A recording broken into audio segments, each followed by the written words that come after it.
Matraka Ravalomanana sy Rina Randriamasinoro teto tsy ametsena nandravoangy androany.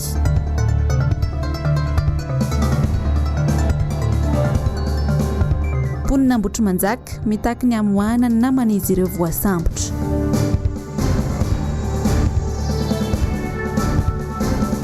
Valim-panadinana bakalorea betsaka tamin'ny mpiady nanotsy afa-po tamin'ny vokatra.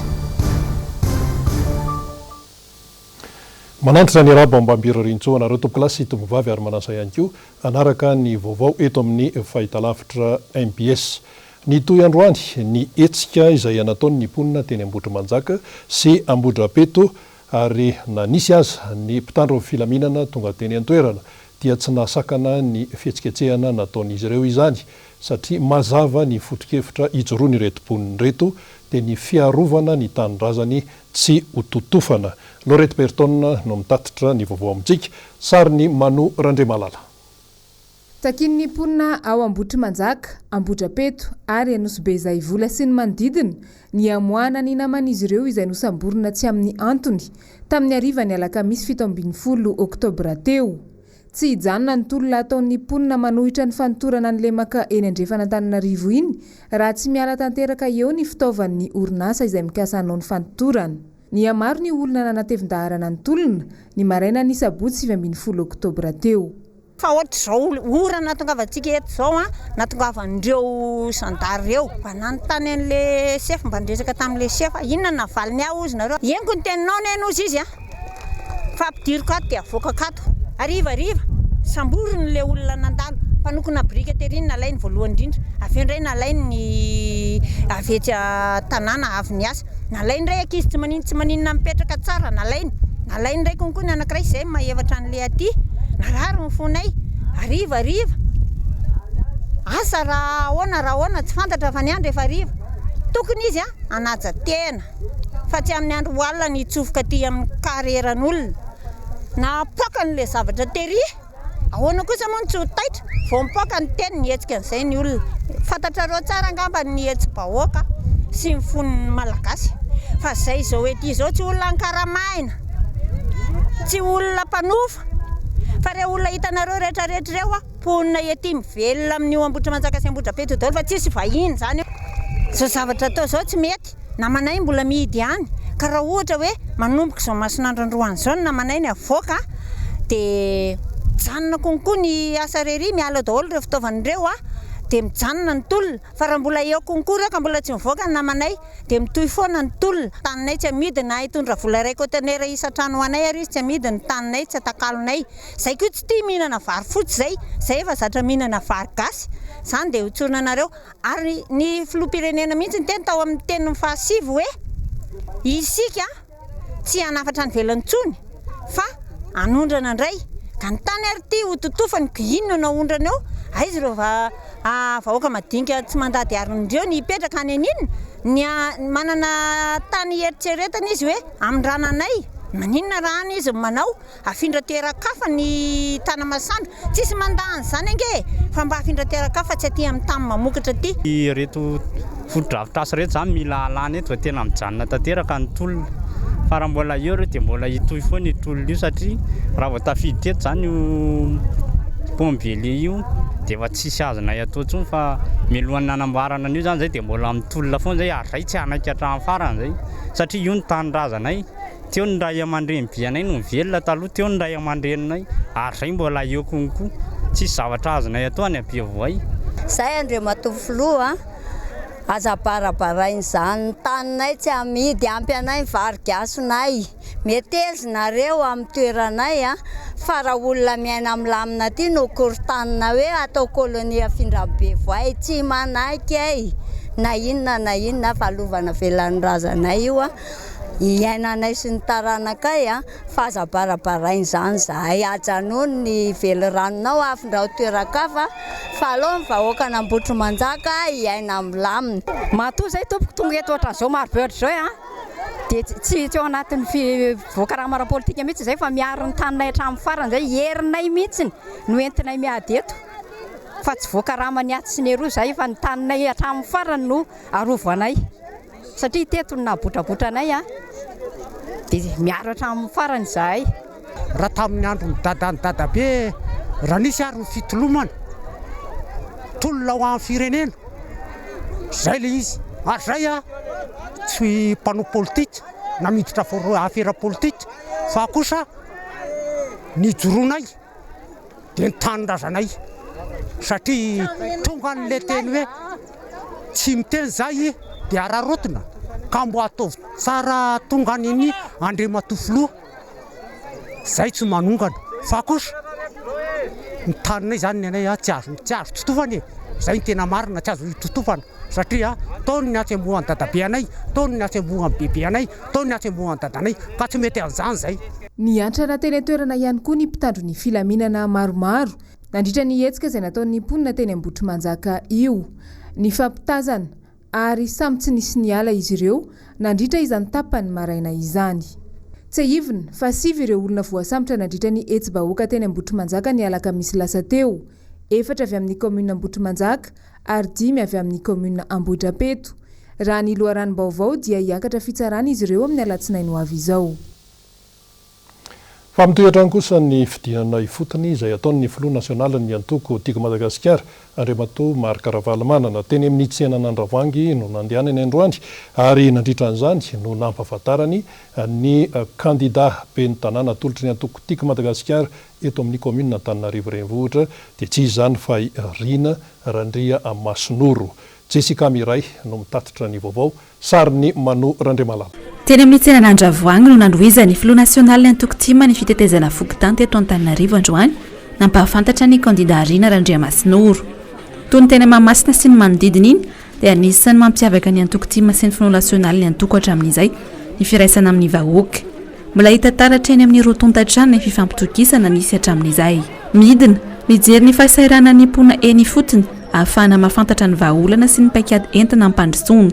Efa nahafantarana ny antoko tima hatramin'izay raha teo ny fananana paikady sy vinana asa matotra eo amin'ny fampandrosoana.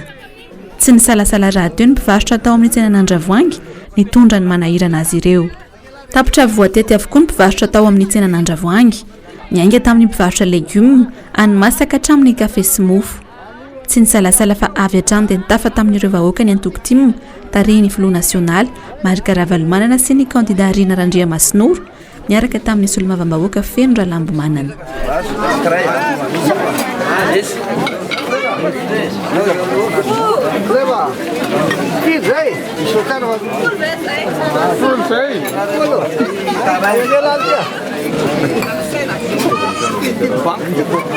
Eo amin'ny fiatriana ny fifidianana ben'ny tanàna sy ny mpanolontsaina ny tanàna ihany dia androany no nampahafantarana tamin'ny fomba ofisialy ny kandida ben'ny tanàna tolotry ny antoko tiako Madagasikara amin'ny commune ny Katikely Ilafy. Ny solombavambahoaka Jerry Randremilaina no nitarika izany lanonana izany nampahafantatra ho an'ny mponina ihany koa izay kandida ben'ny tanàna sy ny mpanolontsaina eny amin'ny commune Katikely Ilafy izay. Lorette Berton no mitatitra ny vaovao sariny Mano Randriamalala. Ratsimba Julien Tovo na fantatry ny maro amin'ny hoe Dr Tovo no kandidana tolotry ny TIM ao amin'ny commune Katikely Ilafy ho fidina ho ben'ny tanàna amin'ny volana novambra ho avy izao. Rakotondraso Julien kosa no mitarika ny listry ny mpanolontsaina ho fidina ao amin'ny commune Katikely Ilafy hatrany. Manana ny lahara-pahamehana ho fampandrosoana ny tanàna ireo kandida izay natolotry ny antoko tiako Madagasikara ireo. Ezaka voalohany amin'ny fandriampahalemana izay ho ataonay amin'ny eto amin'ny commune. Misy koa moa izay amin'ny commune dia Tantsako betsaka eto.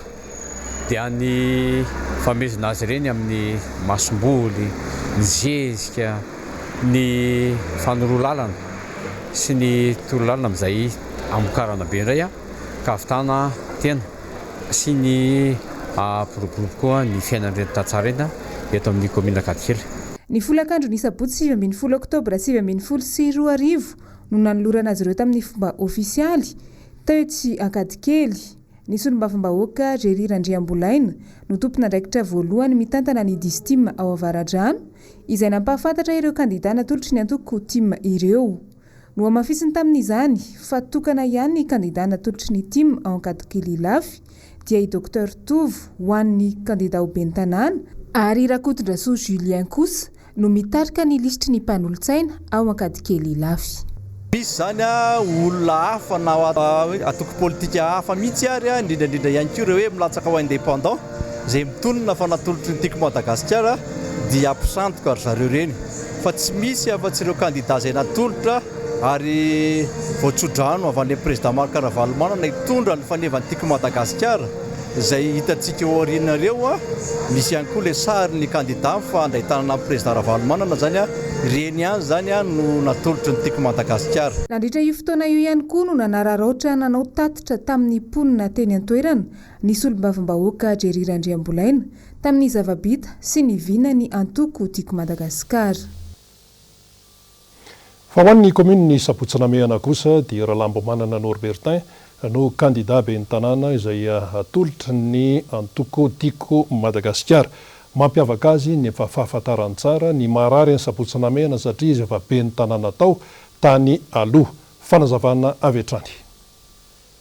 Everiko fa ny fijerena akaiky dia akaiky ny resaka fambolena sy fiompiana tsy ho ambany zavatra mihitsy satria izany koa dia anisan'ny zavatra lehibe dia lehibe tena mila vonjena maika dia maika satria raha tamin'ny fotoana izay nisy teo aloha tamin'ny andro ny tantanana satria ny tena efa ben'ny tanàna teto amin'ny commune Sapotsinamehana ihany dia nisy ny atao hoe tambatra ho amin'ny fampandrosoana izay nijerena ny amin'izany tontolo ambanivohitra izany na ny fiompiana na ny fambolena na ny taozavatra na ny zavatra mahakasika rehetrarehetra na ny jomy sy ny sisa rehetra tamin'ny tontolo ambanivohitra tetỳ Sapotsinamehana ezahana ho averina mihitsy zany mba ahafahana mitondra tosika ho an'ireo tantsara eo ary fantatritsika tsara koa fa Sapotsinamehana ankehitriny lasa malaza amin'ity resaka fanaovana briky ity hojerena akaiky dia akaiky koa ny amin'ny fomba iarahana miasa ny amin'ny fifampitondrana amin'ireo mpanao briky fa ireo koa anisan'ny tena mitaraina dia mitaraina mihitsy atao anatin'ity commune Sapotsinamehana ity raha fitinina zany amin'ny ankapobeny dia le sehampiariana rehetrarehetra atao anatin'ny commune Sapotsinamehana mihitsy no ilaina jerena aingana dia aingana mahatontolo ambanivohitra azy satria io ny fivelomam-ponina ary everina fa anisan'ny anjara andraikitry ny mpitantana atao anatin'ny commune ny manome tosika.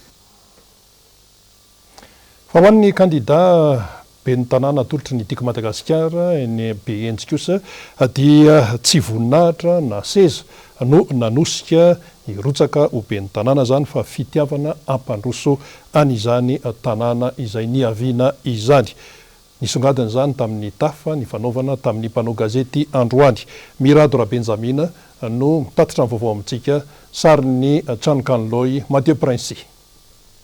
Izy no Sarindra Rakotomavo candidat nametrahan'ny antoko tiako Madagasikara ny fitokisany ao amin'ny commune BNJ. Candidat vavitokana amin'ny mpifaninana aminy ao amin'ity commune ity. Efa maro ireo asa sosialy vitany na dia mbola tsy mpitantana ny tanàna aza. Ny latsaka ho ben'ny tanàna satria ataoko hoe amin'ny mahazanaky benjy anahy dia mihevitra hoe anasoa ny mpiara-belona amiko anasoa ny mpiray tanindrazana aminahy. Ny zavatra efa nataoko teto amin'ny commune BNJ dia mizara fanampin-tsakafo ho an'ny zaza sy nanome fampitaovana ho an'ireo tanora amin'ny fanatanjahantena. Ny laharam-pahamehako dia hijery manokana ny sosialim-bahoaka izay hita fa tsy nirarahin'ireo mpitondra intsony amin'izao fotoana izao. Ny ankoatr'izay dia mandry tsy lavilony vahoaka ety BNJ satria efa matory any tsara zareo amin'izao. Ezaka izahay manampy ny gendarme amin'ny fampitaovana ny zareo ara-mitsolika sy ny fampitana vaovao aingana. Ny ankoatr'izay dia hanome asina indray ny quartier mobile izay efa tsy dia nisy niraharatsony amin'izao fotoana izao. Nandraisan'ny lesona ary anisan'ny antony iray lehibe nandrisika azy hirotsaka ny fahaiza-manao sy ny traikefanana ny filoha nasionaly ny antoko tima Marc Ravalomanana. Fanamby entiny ampandrosoana ny BNJ ny fahaiza-mitarika. Matanora ny tenako dia ho raisiko laharam-pahamehana ny fanampiana ny tanora mitovy amin'ny fanatanjahantena. izay mizara fanamina ho an'ny zareo sy manampy any zareo amin'ny fanatanjahantena mba tsy hirona ny zareo loatra any amin'ny zava-mahadomelona. Ary sorako sahady Andriamatoa Marc Ravalomanana izay filohan'ny antoko nanaiky sy nanome ny fitokisany tamiko tamin'izany, ary indrindra moa mitovy ny vinanasa anisany ataoko hoe ijoroanay ny manifesto manana programme anasa koa fa anisany indrindra lehibe indrindra hoentiko anangalana sy hoentina amin'ny fampandrosoana ny manifesto izay hoentin'ny Andriamatoa Marc Ravalomanana ka dia misaotra anazy ny tenako amin'izany. Ratsaivina dia efa be ny tanàna ny Behenjy teo aloha ny rainy ka raisy no andraikitra lehibeny anefa izay tsy vitan'ireo mpitantana ny fandimby. Fa ny azo an'iny lalam-pirenena faharoa iny androany ny filoha nasionalin'ny antoko tiako Madagasikara Andriamatoa Marc Ravalomanana ary ny paka hatrany amin'ny tanànan'ny Moramanga. Nandritra an'izany no nampahafantarany an'ireo kandida be ny tanàna atolotry ny tiako Madagasikara ao amin'izay distrika izay. Germain no Menjanahary no mitatitra ny vaovao, sary ny Toky Ramarola. Kandida miisa 7 ao amin'ny distrikan'ny Moramanga izay natolotry ny antoko Madagasikara no nampahafantarana sy natolotra tamin'ny fomba ofisialy tao Moramanga. Tany antoerany ny filoha Marc Ravalomanana nanotrana ny lanonana niaraka tamin'ny solombavam-bahoaka ny Madagasikara izay voafidy tamin'ny anarany antoko Madagasikara tao amin'ny distrikan'ny Ambatondrazaka. Teo ihany koa ireo kandida telo natolotry ny team ao amin'ny distrikan'ny Anosy-Beanala. Manana maizy azy ty commune urbaine Moramanga ty sy ireo le commune manodidina toy ny distrikany Anosy-Beanala, avy any Morarangara, commune Morarangara. Tonga taty satria hoy aminareo hoe manana maizy azy ty. Ny tantarantsika tamin'ny fanavotana ny firenentsika, fanalana azy tao anatin'izany fanjanahantany sy ny ireo le mpanjanatany ireo. Tonga eto satria hoy aminareo hoe ireo kandida izay misy eto ireo tena manana ny maizy azy daholo, ary everiko toy ny kandida rehetra any amin'ireny tanàn-dehibe ny kandida eto sy ireo commune manodidina. Ny atongavako eto zany dia ny anolotra azy amin'ny vahoaka, ny ampiseho azy amin'ilo hoe tia ny kandida izay ho atolotry ny tiako Madagasikara ho ben'ny tanàna eto amin'ity commune urbaine Moramanga ity. Ary fantatro fa manana ny maizy azy izy numéro 3 ary ny conseiller numéro 6. Tena zany fa tena ary ny anarany Ihaja. Ilaina dia ilaina mampahafantatra azy. Ary izy efa tena niasa tamin'ny zavatra nisy teo am-pelantanana izy ary navarina indrindra dia ireo le comité de soutien ireo le mpanohana azy tena niara-niasa be izy. Eny neka mboatra an'izay daholo ny kandida rehetra ny fampelezan-kevitra izay atao rehefa ho tonga mba tena miasa miaraka ohatrany eto. Tena tsara be, mahafinaritra izy. Fananararoatra nanome toromarika ho an'ireo mpikatroka sy mpikambana tiako Madagasikara Andriamatoa Marc Ravalomanana nandritra ity fotoana ity. Dia izay zavatra izay telo zay ilaina, maineny ino aloha, tsy mora sosotra, mahay mamazy disadisy misy, ary mijery solombolana ahafahana miasa miaraka. Ary le solombolana iny atao hoe solombolana dia rahana malala tsara fa tsy maintsy ndrehetra maso fa tsy ny anankiray. Dia amin'ny olona am-pilokan-tanàna io misy ny mpifidy. Zay ny ampitanina anareo hoe le olona hifidy tanàna izapa. Aiza le listy, tia ny listy. Ary izy ny mpilokan-tanàna, izy ny olona mpifidy tanàna nefa tsy mipetraka ao. Targetra apetraka ireo kandida tiako Madagasikara ireo ny ompandresy amin'ny fifidianana sy ny tombotsoa ho an'ny vahoaka malagasy. Mazava rahateo ny afatry ny filohan'ny antoko dia kandida mahalala, mahay ary mahavita. Eo amin'ny fiainana andavanandro eto Antananarivo renivohitra sy ny manodidina dia mbola olana iainan'ny mponina isanandro ity tsy fahampian'ny rano ity. Milahatra ny bidon mavomavo etsy sy aroa ary anisan'ny tratran'izany ny mponina eny Andavamamba Ambilanibe. Nisy ny fanadihadiana nataony fahitalavitra MPS teny toerana tamin'ny alalan'ny noro fitiavana teo amin'ny sarin'ny Tahiry Niaina. Tao anatin'ny tapa-bolana mijaly rano ny mponina etsy amin'ny fokontany Andavamamba Ambilanibe. Bidon maheriny zato isanandro no milahatra eto amin'ity pompin-drano ity. Vokany fa tiantoka tanteraka ny mahazo ireo mpikarama matsaka.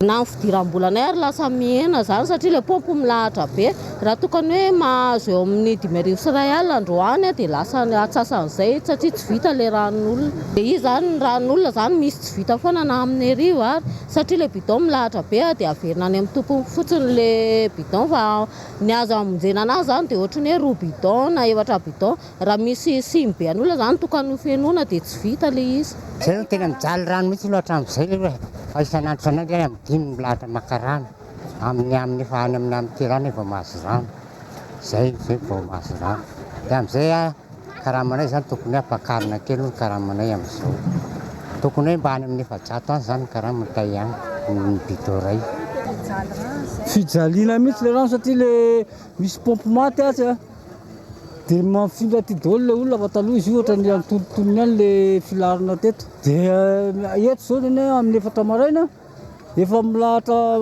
indroa ohatra zao leo amin'ny 4 maraina sanandro tena fijaliana mihena mihitsy le vola miditra amin'izao tsy ohatran'le taloha maromaro any isan'ny pompe eto ka fa le eto zao le tsy amin'ny fokotany etsy tena kely zara raha mandeha ely ny tena fijaliana raha hoe tena pompe tsy ny mpikarama matsaka ihany no mahatsiary matiantoka vokatry ny tsy fandehanan'ny pompy amin'ny tokony ho izy fa ny mpiandry pompy ihany koa sy ireo misitraka ny rano avy amin'ny orinasa-panjakana Jirama.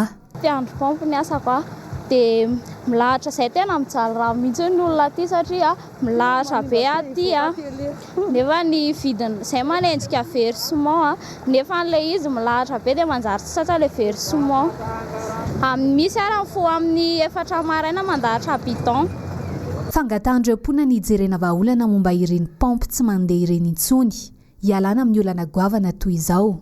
Ny etaeta zany dia mba irariana mba ho vita le pompy zareo ry dia mba tsy dia milahatra firiny aty izay fotsiny nga manitako raha ohatra nahy manokana.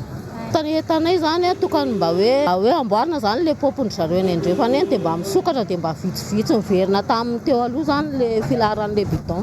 Hatramin'izay tsy nisy olana andresaka pompy teny an-toerana fa vao nigadina ny volana Oktobra dia toy izao no iainan'ny vahoaka tsy eny andavamamba ihany fa saika ny toerana rehetra eto andrenivohitra. Eo amin'ny fiainana andavanandro eto andrenivohitra ihany rehefa nandinika sy namakafaka tsara ireo mpivarotra amoron-dalana dia nahatsapa sy resy lahatra fa ny fanarahana ny fandaminana sy ny lamina apetraka ny komina Antananarivo renivohitra no ahitan'izy ireo tombony. Toy izao ary ny fanadihadiana hoentin'ny Mirado Rabenjamina teo amin'ny sarin'ny Mathieu Prince momba izay. Resy lahatra ankehitriny ireo mpivarotra amoron-dalana fa iroso amin'ny fanarahan-dalana. Sarobidy loatra amin'izy ireo ny asany ka niraisy no vahaolana maharitra ny fifanakalozana izay nataony tamin'ireo tompon'andraikitra teo anivon'ny komina Antananarivo renivohitra. Atao hoe sakasy totozy izany izao ny anehoana an'le komina sy le mpivarotra taloha fa izao zany efa miaraka tsara zareo mifandray tsara dia isaoranay zany ny komina na namboatra ny lamin'ny asa dia ekenay daholo zany ny fandaminana rehetrarehetra fa ny tsy ekenay kosa dia le mpivarotra tsy manara-dalàna eny amin'ny toerana tsy tokony hivarotana. Ansotra ny komina koa zay sy ny lehibe an-tsena aty aminay satria raha nisy taloha ny lehibe an-tsena tsy nisy ohatr'izao mihitsy zany ny tsena aty ary tsy nilamina ohatra hoe misy ny alinement dia nahitsy daholo mivarotra rehetrarehetra tsy nisy hoe nenianana natao ngetabe nenianana natao kely fa tonga dia nataony refiny tovy daholo 1m30 daholo ny isan'ny mpivarotra rehetrarehetra ary manara-tsisy milamina tsara ara-dalàna daholo. Mijery mahaolona zareo mijery koa le fahasahirananay amin'le ny vola tsy misy, ny tsena tsy misy, ny asa tsy misy, makaiza ary zay dia misaotra be da be amin'ny komina zany zay.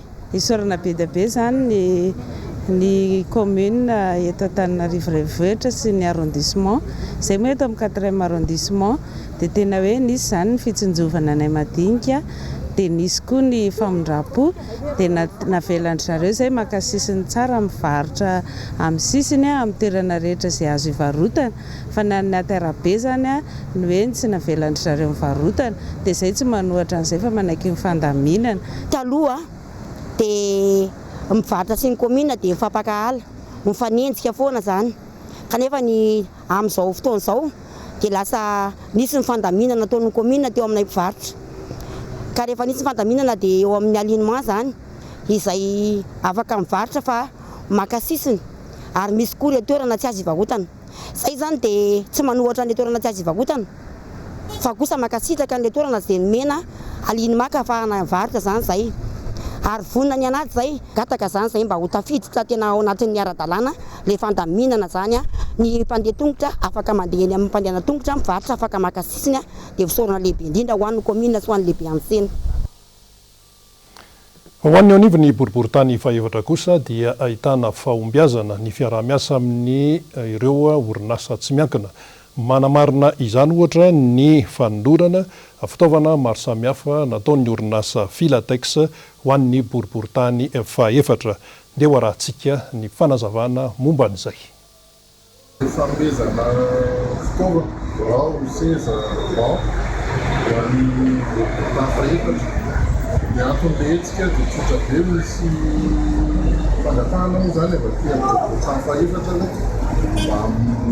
fitahinany le olona manao taratasy, ka manao taratasy itony boriboritany itony. Dia fanaka teo efa hitantsika hoe somary efa dreraka ihany dia ny orinasa moa Filatex dia eto amin'ity boriboritany fahaefatra ity misy anay amin'ity boriboritany fahaefatra ity dia matsapa-teny zay hoe abaikitrinay koa mba manampy mpiara-monina mpiara-mavomafy aminay izay natao Feo miresaka hoe zava-bita izay nataon'ny commune Antananarivo renivohitra tarihan'ny ben'ny tanàna Ramatoa Laura Valomanana dia maro tsy voatanisa izy ireny. Dia ho fantaritsika ary ny sationany ao anatin'ity fampahalalam-baovao ny fahitalavitra MPS ity. Maro ny ezaka-vitany teo anivon'ny commune Antananarivo renivohitra tao anatin'ny taona ny fandimby tamin'ny alalan'ireo sampandraraha misy. Iray amin'ireo sampandraraha misy eo anivon'ny commune Antananarivo renivohitra ny DCVC. Tamin'ny taona 17 nandray anjara mavitrika tamin'ny fampivoarana ny tontolon'ny kolontsaina ny DCVC. Isan'izany ny fikarakarana ny ara-teknika nandritra ny fankalazana ny andron'ny 20 martsa 1776. Ny fanohanana ara-pitaovana ny hetsika diety-potra faobe teto andrenivohitra. Tsy ny kely soroka ihany koa teo anivon'ny DCVC misahana ny teo amin'ny lafin'ny fampivelarana ny tanora sy ny ara-panatanjahantena. Ny fikojakojana ny toerana ara-panatanjahantena toy ny hita teny amin'ny Kianja Beny Mamasina sy Alarby. Teo amin'ny resaka fampiroboroboana ny lafin'ny fizahan-tany kosa indray, ny ezaka nanaramaso ny fikojakojana ny vakoka malagasy toy ny hita any amin'ny zaridaina Nandohalo. Nanao izay ho afany ihany koa tamin'ny resaka fanadiovana faoben'ny tanàna toy ny teny amin'ny faritra Mamasina sy ny manodidina. Fanampin'izay, ny fanaramaso ny fikojakojana ny rovan'ny Manjakamiadana teo amin'ny ara-teknika. Fanomezana fiofanana momba ny lafin'ny fizahan-tany sy ny fanabeazana ana tanora 70 avy eto Antananarivo. Santionany tamin'ireo ezaka vitany teo anivon'ny DCVC ireo fa mbola marobe ireo tsy voalaza. Eo amin'ny vaovao ny fampianarana kosa androany no nivalin'ny fanadinana baccalauréat fampianarana ankapobeny. Ho an'ireo izay tsy afaka dia mitovitovy daholo ny faneho-kevitra nataon'izy ireo dia ny hoe ny korotana ny fanatanterahana ny fanadinana baccalauréat ka niteraka ny tsy fahombiazana ary dia toy izao ny fanadiadiana nataon'ny Noro Fitiavana momba an'izay teo amin'ny sariny Tahiry ny Aina. Marobe ireo mpianatra ray aman-dreny nijery ny valim-panadina mpanjakana baccalauréat teny amin'ny LMA androany. Nisy ny afaka sy ny tsy afaka fa teo ihany koa ireo izay mbola teo ampijerena ny vokatra. Mbola tsy hita mihitsy fa nefa mbola sisika be ao fa andeha ao zay rehefa eo. Fa mba misy ihany fanantenana nefa mbola miankina amin'ny eo ambony. Mbola tsy hita mihitsy fa mbola misisika be sady misy rovitra dia tsy hitanay mihitsy. Manantena ihany fa mbola tsy fantatra. Faly be mihitsy mbola hitady fianarana aloha dia sy émission atao. Tamin'ny ankapobeny tsy tomombana tamin'ny tokony ho izy ny fikarakarana ny fanadina mpanjakana baccalauréat tamin'ny ity taona 2012 ity raha ny fanazavana. Manaporofo izany ireo lesoka marobe ny tranga toy ny fivoahan'ny lazadina mialohan'ny fotoana izay nanakorontana ny sain'ny mpiadana. Nanimba zavatra le resaka foitofoitina sujet ity dia lasa mikorotana be le izy mora zavatra tokony tsara dia lasa ratsy le vokatra. Lesoka atao anatin'izay zao le fiovahan'le sujet tampoka ohatra dia zay anisan'ny hoe mampikorotana ny sain'ilay ankizy. Le izy aloha mafimafy ihany baka tamin'ity dia sady natahotra be kely pourcent-ny A2. Izy tao zay aussi le matematika zany no trany nikorotan-tsaina be daholo. Tanaty fizika moa eo ihany le sarotra dia nefa rehefa natao le izy dia nisy an'le hoe fuite iny. Teo no nampikorotan-tsaina an'le mpianatra. Zay zany zao anisan'le tsy afaka. Teo amin'ny matematika fa amin'ny fizika tsy nesy veterana isan'le fuite-na size iny ahy zany dia ny hevitra mpianatra manokana dia tena malo ka izay zany le baccalauréat tamin'ity taona 2019 ty. Naneho ny heviny ihany koa ireo ray aman-dreny momba iny baccalauréat 2024 iny. Lesika aloha le fanakorontanana resaka fuite de sujet no hitako hoe lesika amin'ilay izy samy korotana le ankizy. Critère an'ilay sujet zany tokony jerena tsara fotsiny le. Amin'ny resaka fampianarana mihitsy zany any amin'ny base mihitsy zany mila amboarina. Dia resaka karaha mampampianatra mila amboarina hoe ahoana ny fandiniana satria raha ny taloha zany tena hoe natana amin'ny EPPR hita tena hoe niakatra be ny voan'ny mpianatra fa amin'izao fotoana izao resileseko le fanjakana zany resileseko tsy miakina mihitsy. Manodidina ny 7,5 ny tampahafana baccalauréat manerana ny nosy tamin'ity taona ity. 10 ny délibération araky ny fanapahan-kevitry ny tompona andraikitra. Ny alarobia 3 oktobra izao no manomboka ny fiodinana faharoa na ny 2e session ho an'ny tsy afaka. Sambany vao nisy toy izany teto amintsika ary na inona fanazavany ny tompona andraikitra isan-tsokajiny dia mipetraka ho tantara ny fanadinana baccalauréat 2024. Fa raha ny fahantrana moa sy ny fijaliana izay iaina ny vahoaka malagasy amin'izao fotoana izao dia fantatra fa efa hatrany ivelany ihany no mahatsapa an'izay misongadina ny tsy fandriam-pahalemana sy ny fijaliana amin'ny endriny isan-karazany. Nisy ny ray aman-dreny ampanà anankiray izay naneho ny heviny momba an'io fa tsy vitany hoe fitanisana olana fotsiny fa ilaina ny vahaolana momba n'izay zava-miseho eto Madagasikara izay. Tatitra ny vaovao Laurette Berton teo amin'ny sarin'ny Mathieu Princy. Ny fiverenana amin'ny fanompoana sy fanajanan'Andriamanitra no vahaolana ialany Madagasikara amin'izao krizy manjo azy izao. Hita taratra tokoa tato anatin'ny taona vitsy farany fa miamahazo vahana ny tsy fandriam-pahalemana eran'ny faritra rehetra eto amin'ny nosy. Mifamotika ny malagasy amin'izao fa tsy misy intsony izany fampihavanana izany. Fa fampihavana pirenena firenena ray manontolo no ampihavanana. Fa malagasy zao fandroba famono ny malagasy ka tsy misy afa-tsy ny famerenana ny firenena ao amin'Andriamanitra ihany fa Andriamanitra natao mpitahy an'ity firenena ity. Andriamanitra no natao fototra hijeroan'ny satany firenentsika voarakitra ny hira-pirenena zany. Fa eto amintsika zany dia tena tanteraka le tenin'ny soratra masina amin'izao fotoana izao hoe ity firenena ity manadahy amin'ny olona fa ny fony lavitra. Le hira-pirenena atao andavanandro isanandro fa tsy iainan'le vahoaka malagasy. Ny mpitondra mihitsy no tokony hitodi-doha hiverina amin'ny fanomponan'Andriamanitra ary hanao modely ho an'ny mpiarabelona sy ny vahoaka izay tarihiny. Raha ny oloko izay no natsoina tamin'ny anarako no avy aneritena ka hivavaka sy hitady ny tavako ary hiala amin'ny ratsy fanaony dia hiaino any an-danitra hamelany helony ary hanasitrana ny taniny. Ary io ny fototry ny 4F izay takina teto amin'ny firenena ny tarihan'ny FFKM. Ka raha io no miverina dia tena manome toky fa hiaina amin'ny fiadanana ny malagasy. Efa nodradradradraina ombenombieny ny fampihavana-pirenena. Filoham-pirenena malagasy 4 amin'ny rahalany ifandimby no nanao ny fifanekena izany tamin'ny alalan'ny tondrozotra saingy hatreto mbola misy ny mpanao politika sasany izay miziriziry tsy te hiditra amin'izany fampihavana-pirenena izany. Natao ho an'ny malagasy rehetra raha teo ny fampihavanana fa tsy ho an'ny mpanao politika irery ihany. Eo amin'ny vaovao ny finoana araka ny efa fantatsika dia manamarika fa 7 taonany ny FFKM misy ny fifaninanana irafaneva sy ny sary famantarana na ny logo zany ka dia nofaranana androany izany fifaninanana izany. Jessica Miray no mitatitra ny vaovao sarin'ny Mathieu Princy. Manerana ny Madagasikara no nahitana mpandray anjara tamin'ity fifaninanana irafaneva sy sary famantarana ho fankalazana ny 7 taona ny FFKM ity. Antoko-pihira avy any Fianarantsoa, Ampania Andrefana sy Toamasina ary avy eto Antananarivo izao no niady tamin'ity famaranana ity. ny mpanatrika ny filoam-piangonana sy ireo matianina nasaina manokana no ny tsara ny fifaninanana. Hira folo no tafiakatra raha 20 kosa ny sary famantarana. Dingana famaranana ny eo amin'ilay fifaninanana hira sy sary famantarana ny fankalazana amin'ny 50 taona ny FFKM. Ny zavatra iseho eto androany dia ireo le hira folo voafantana tao anatin'le 70 izay nandray anjara sanganasa voaray zany sy ny sanganasa 12 tao anatin'ny 420 sary izay azo dia ho aseho ato ary iroso ataontsika hoe hisafidiana an'ireo le mpanatrika ato androany sy ireo filoam-piangonana indrindra.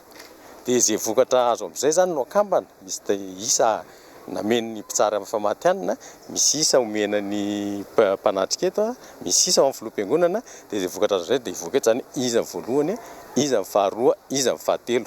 Voalohany amin'ny hira faneva moa zany dia faraikitra ho hira faneva amin'ny 50 taona ny logo voalohany keo dia logo ny 50 taona. Masitsivana hitsarana ny hira, roa minitra isany misy andininy 3.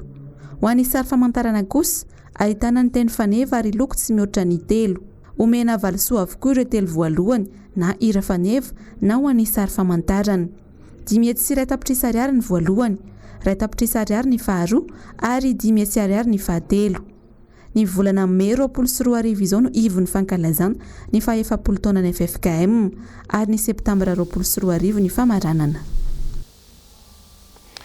Fa hoentinay ao amin'ny tsenan'ny Moramanga kosa ianareo amin'ity fanadiadiana anankiray ity satria dia tao amin'izany tsenan'ny Moramanga izany ny filoha nasionaly ny atoko tiako Madagasikara Andriamatoa Marc Ravalomanana ny fanaretsaka ny olona ny tafa taminy ndeha ho arahantsika avy hatrany.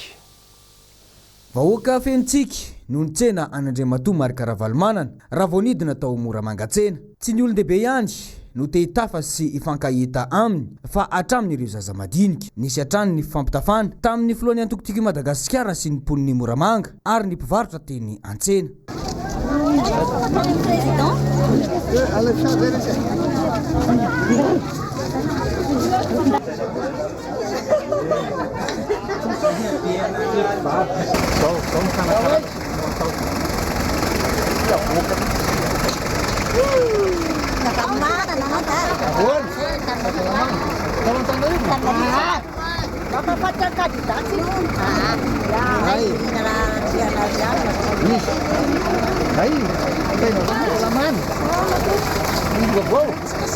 Nampafantarina nandritra ity fotoana ity ihany koa tamin'ireo olona izay sendra teny an-tsena ny kandida izay natolotry ny antoko Madagasikara. Fa io no le kandida azo zany aiskati